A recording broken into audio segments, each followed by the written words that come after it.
This is the first meeting that we are organizing with the scientists. This issue, as you can see, is an emerging issue. Science is particularly important because it can inform and guide policy. However, as of now, we don't have much information. There is no real synergy between science and policy. So what we are aiming at is to try to get these two groups together so that they begin to start thinking about the issues in a holistic way.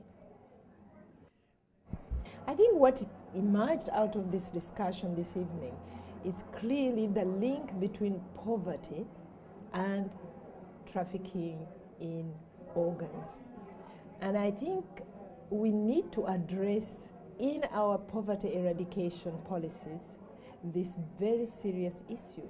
If poor people are resorting to selling their organs, if poor people are resorting to exchanging their bodies, really, giving their bodies to rich people, this is a serious matter.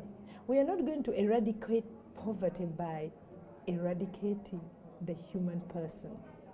So what we need is to think about our policies dealing with eradication of poverty, thinking how we can include the human development, the human worth of the poor people in our communities so that we can protect them against these emerging, in my view, criminal elements. Because many of the people who are buying their organs cannot get these organs in their own countries. So they are rushing to where we do not have proper regulations to protect our poor people and persuading them to give up their organs in exchange for very little. I am actually particularly worried with the development of technology because tonight we were talking about the medical profession and their ethics and their codes of conduct. But with advanced technology, I'm not so sure that the actual transplant is going to be confined to the medical profession.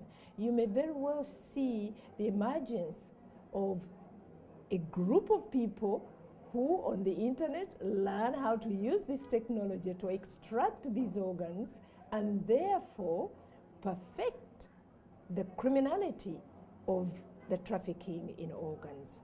So while technology can serve a very good purpose in terms of dealing with the development and eradication of poverty, I see it also as a possible instrument for the criminal elements to exploit even further the poor people. And I'm afraid that, as we all know, the largest number of the poor are women. Well, I can add that I am really glad that the Council of Europe and my office decided to undertake jointly this research and study. And we are hoping that we will come up with information that we can use on my part within the United Nations to start a policy dialogue among the membership of the UN.